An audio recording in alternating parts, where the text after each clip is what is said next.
isi riba Rp1.000 yang dulu bisa dipakai untuk membeli 50 kg emas pada tahun 46 ketika pertama kali diberikan rupiah, hari ini diberikan tukang parkir pun tidak mau. Maka mereka ganti gambarnya dengan Soekarno-Hatta, nolnya ditambah 2 menjadi 100.000. Yang 99.000 dari mana? Iya kan? 99.000 dari mana? Dan kalau ini kita belah 2, dibelah 4, mau saya kasih 4 mahasiswa. Kemana samannya tadi itu nilainya?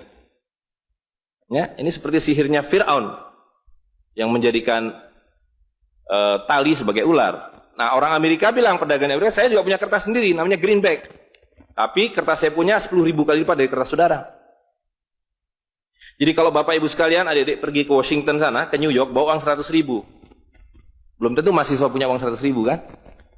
Harus bekerja 2 hari untuk mendapatkan uang 100.000. Pergi ke Washington, saya mau beli Coca-Cola 1 botol. Apa mereka bilang? Apa mereka bilang? Ini kertas funny. This is funny paper. Gak laku. Tapi siapapun datang ke Ternate dengan $100, you punya cengkeh, berikan pada saya. Saya mau beli, you punya Coca-Cola, tapi saya minta 1 truk. Apa yang kita lakukan?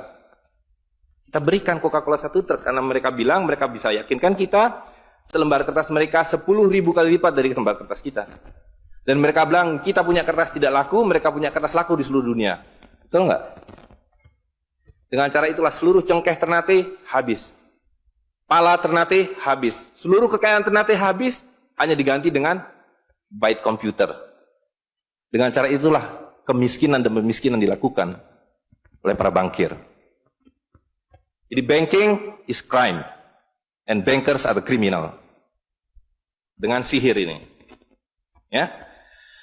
Nah, dan ini baru satu fase. Saya minta satu tahap lagi untuk menjelaskan dengan uang kertas yang sudah merupakan kezoliman ini, ya, itu menjadi berlipat ganda zolimnya melalui banking system, di mana ini digelembungkan. Kalau tidak ada bank, kalau saya punya uang 100.000 dipinjam oleh Ustadz Nur, maka uang saya habis. Saya akan memiliki kembali kalau dikembalikan. Tapi dengan banking system, kalau uang ini saya hutangkan, dia beranak pinak 20 kali lipat. Uang 100 miliar kalau ditaruh di bank, maka bank detik itu mencatatkan dalam bukunya punya uang 100 miliar. Betul nggak? Dan itu dilegalisir oleh pemerintah, bahwa you boleh mengakui itu sebagai milikmu. Dan bagi bank, uang titipan ini liability, maka dia harus sewakan, dia harus pinjamkan dengan bunga kepada orang yang mau beli rumah tidak bisa beli rumah, mau beli mobil tidak bisa beli mobil. Jangan khawatir, saya beri kredit. Tapi harus tahan 10% untuk cadangan. Ya kan? Dan semua orang dibikin miskin. Misi pokok bank adalah membuat semua orang miskin, supaya tidak mampu membeli apapun kecuali berhutang melalui bank. Maka ketika 100 miliar ini diterima bank, maka dia bisa mengutar itu 20 kali dengan bunga katakanlah 10%. Maka dia akan mendapatkan dari bunganya saja 180 miliar. Jadi kalau bank bilang saya ngasih bunga hanya 10%, dia akan dapatkan 200%. Dan dari pokoknya yang dia putar itu, maka dia akan dapatkan 20 kali 90 miliar. Coba lihat, maka terciptalah uang 1,9 triliun, hampir 2.000 triliun. Padahal uangnya berapa tadi?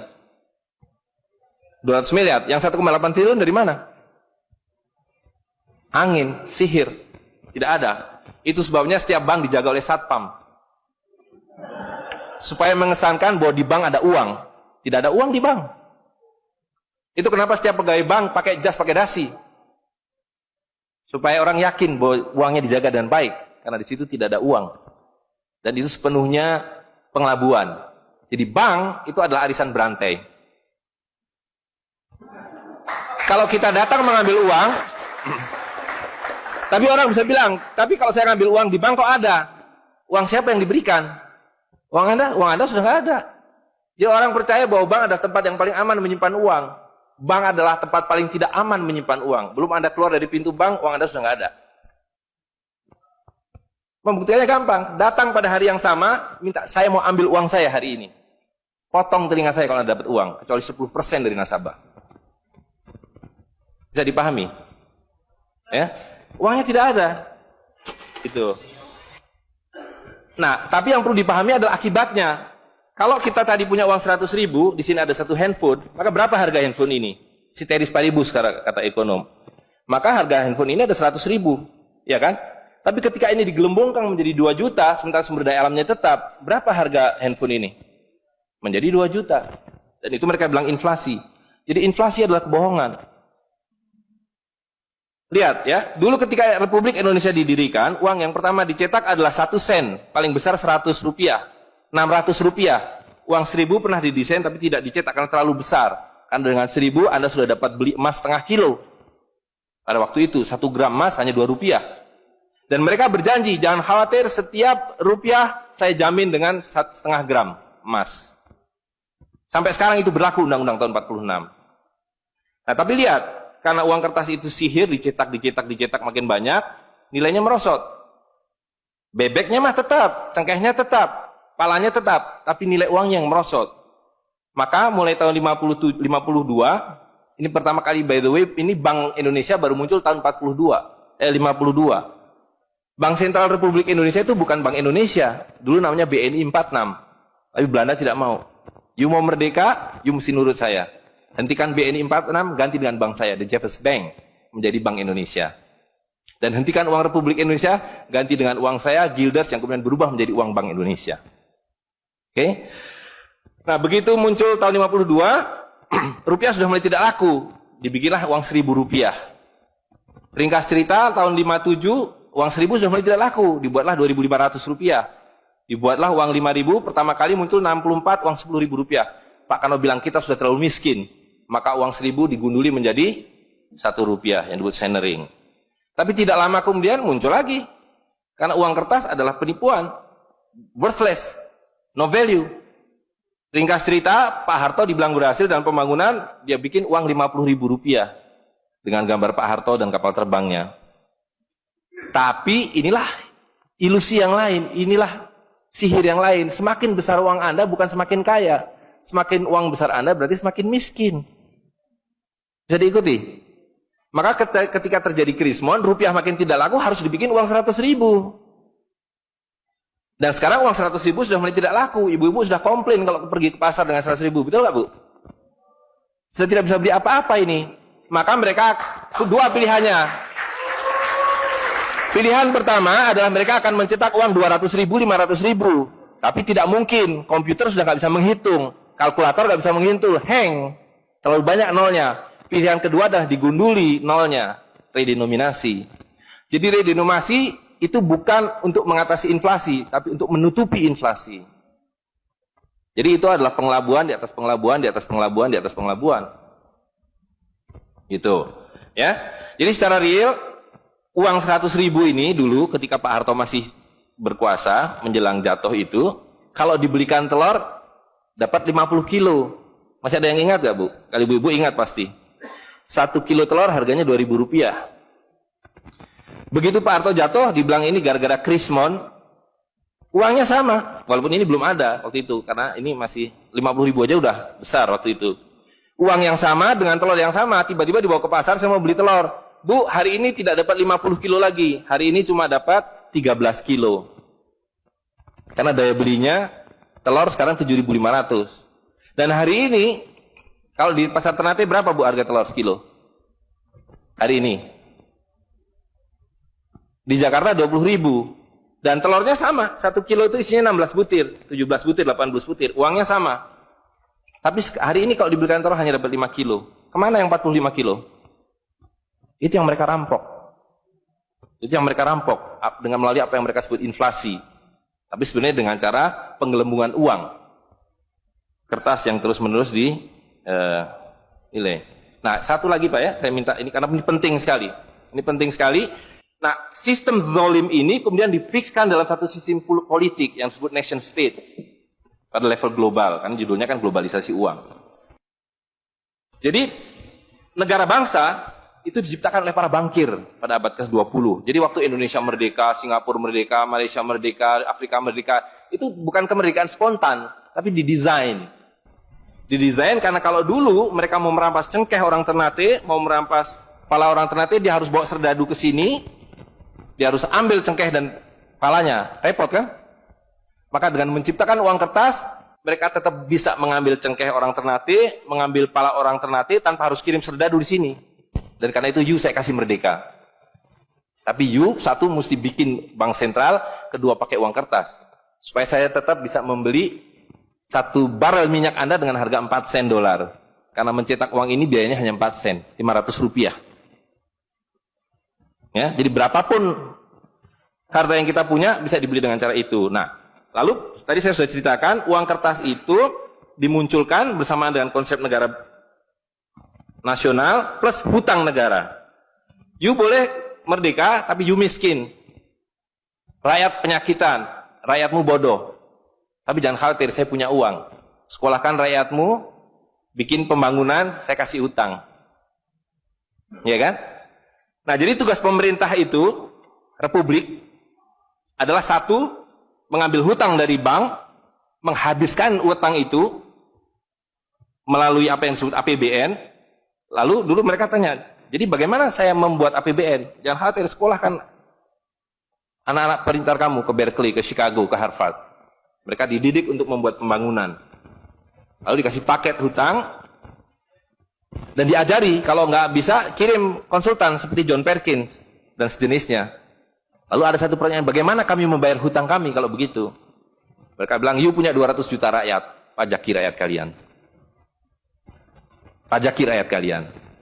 Kalian punya pala, punya cengkeh, habisi hutang kalian. Karena you membayar hutang, kalau kita hutang 5 miliar dolar setiap tahun, apa mereka kasih berkoper-koper dolar? Apa yang mereka kasih ke kita? Mereka hanya mengetik di komputer, 5 miliar dolar, ting, masuk ke Bank Indonesia. Nanti Bank Indonesia tinggal kirim ting ke Bappenas, Bappenas ting ke departemen-departemen itu. Tapi ketika kita mau membayar hutang mereka, bisa kita mengetik di komputer 5 miliar dolar, ting, dibayarkan ke Bank Dunia? Nggak bisa, you mesti punya devisa. Dari mana kami punya devisa? You mesti beli dolar kami. Caranya tebang hutan kalian, habisi boksit kalian, habisi mineral kalian. Betul nggak? Nah, jadi itulah yang terjadi di dalam sistem Fir'aun sekarang ini, bahwa pemerintah itu didesain hanya untuk mengambil hutang dari bank, menghabiskan melalui APBN dan proyek, kemudian memajaki rakyat. Karena itu pajak semakin hari semakin tinggi, semakin banyak, semakin tinggi, semakin banyak. Gitu. Nah, jadi kalau digambarkan seperti ini, ya kan? Wilayah domestik nasional itu adalah demokrasi. Supaya kalau 5 tahun harus ganti. Kalau ada presiden, ada perdana menteri yang tidak nurut pada para bankir, out. Tapi para bankir tidak pernah berganti, mereka turun-temurun, perusahaan swasta, anak beranak pinak. Ini kira-kira hanya 400 keluarga di dunia ini yang menguasai seluruh sistem keuangan dan politik. Jadi kita ini sekarang utangnya tiba-tiba sudah 2.100 triliun. Padahal tahun waktu Pak Harto jatuh itu utangnya hanya berapa? 50 miliar dolar, 500 triliun. Sekarang sudah 2.000 triliun. Dan begitu kurs dolar berubah, utang kita nambah. Gitu. Dan BI tidak pernah memenuhi janjinya, karena tugas pokok BI adalah menjaga stabilitas kurs, tidak pernah bisa. Dan tidak akan pernah bisa apapun yang dilakukan karena memang tidak ada nilainya. Gitu. Nah, jadi sebagai penutup, maka apa yang harus kita lakukan adalah membalik seperti yang mereka dulu lakukan. Yang mereka dulu lakukan adalah mengambil emas dan perak dari orang tua kita, mereka lebur menjadi batangan, dia simpan di berangkas, dan kepada kita dikasih toilet paper ini, kata Mahathir Muhammad. Maka yang harus kita lakukan sekarang sebelum ini jadi apa? Oncom. Lebih berharga oncom. Tukarkanlah menjadi emas dan perak, menjadi dinar dan dirham, dan kemudian gunakan untuk muamalah. Karena Nabi sudah mengatakan akan datang satu zaman di mana semua yang kamu miliki tidak ada harganya, kehabisan nilai, kecuali dinar dan dirham, kecuali emas dan perak. Jadi kalau dilihat, ya dolar dalam dinar atau dinar dalam dolar dalam 10 tahun terakhir, 2004 itu cuma 54 dolar, hari ini sudah di atas 250 dolar. Dan lihat, menipunya uang kertas ya. Kalau kita pakai untuk menyimpan naik haji, kalau Anda menabung dolar, maka tiap tahun naik. Saya sudah hitung ini, dan ini valid sekali. Naik setiap tahun itu 3,5%. Kalau Anda menyimpan rupiah, setiap tahun naik 5%, nggak nyampe-nyampe. Tapi kalau Anda menyimpan dinar, maka dia akan turun 8% setahun. Jadi tahun 2000 naik haji butuh uang 21 juta rupiah. Kalau dinar butuh 71 dinar. Tapi hari ini kalau mau naik haji butuh hampir 40 juta rupiah. Dengan dinar cukup dengan 16 dinar. Jadi dulu kalau punya rupiah naik haji satu orang, sekarang sampai Dubai suruh pulang. Nggak cukup uangnya. Tapi dengan dinar dulu naik haji satu orang, sekarang bisa naik haji 4 orang. Dengan kata lain, kalau Bapak Ibu sekalian serahkan cengkeh Bapak Ibu sekalian dan menerima uang kertas, Anda 4 kali miskin. Detik itu juga dalam konteks ini. Maka serahkanlah cengkeh dan katakan, saya mau serahkan cengkeh, bayar kami dengan dinar. Bayar kami dengan dirham. Saya serahkan pala kami, bayar kami dengan emas dan perak. Saya tidak mau uang palsu ini, uang-uangan ini. Saya mau uang yang sebenarnya, uang dari Rasul SAW. Ya? Gitu. Dan harga minyak, ini palsu semua. Dibilang minyak naik, turun, naik. Tidak ada yang minyak naik. Kalau dengan dolar, dia naik terus. Tapi dengan dinar, dia flat. Sekali lagi, bahwa sumber daya alam itu terbatas. Maka alat tukar pun harus terbatas. Jadi ketika kita menggunakan kertas, ini digelembungkan. Tapi ketika Anda menggunakan emas dan perak, ini sama. Maka sekali dia punya alat tukar, nilai tukarnya dari zaman Rasulullah SAW seekor kambing, hari ini 1 dinar dapat seekor kambing.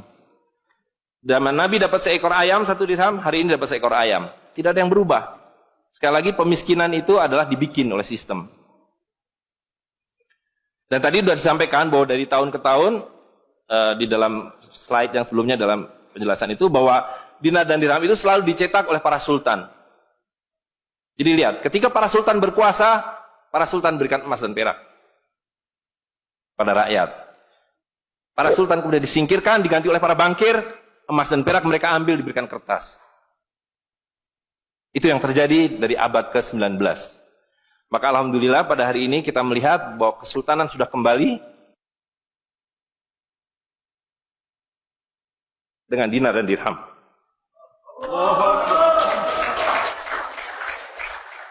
Dan ini adalah awal berakhirnya sistem riba. Ini adalah awal dari janji Allah SWT, yamhaqu riba wa yurbi sodakotan. Aku suburkan sedekah dan aku hancurkan riba. Kehancuran riba ditandai dengan seperti apa yang dikatakan Nabi, kehancuran mata uang kertas. Suka atau tidak suka, terima atau tidak terima, ini adalah awal kehancuran. Dan karena itu yang harus kita lakukan adalah supaya kita tidak ikut hancur di dalamnya, kita songsong kembalinya dinar dan dirham.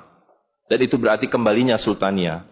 Dan Ternate adalah awal dari kembalinya dinar dan dirham dan sultania bersama dengan Kesultanan Cirebon, bersama dengan Kesultanan di Sulu.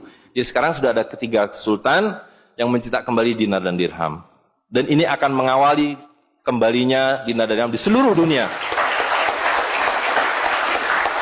Jadi kalau pada abad 15, abad 16, abad 17 bangsa Ternate sudah sampai ke Madagaskar, sudah sampai ke negeri atas angin di Spanyol, maka pada abad 21 kembali Ternate sampai Spanyol.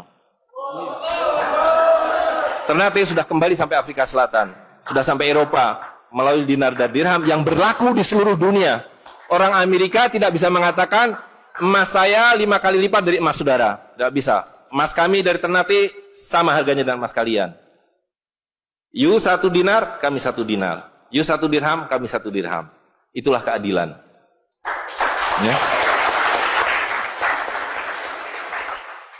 Jadi karena itu Bapak Ibu sekalian, yang terakhir sekali saya ingin sampaikan, dinar dan dirham yang kita bicarakan ini tidak ada artinya kalau berhenti hanya di dalam ruangan ini.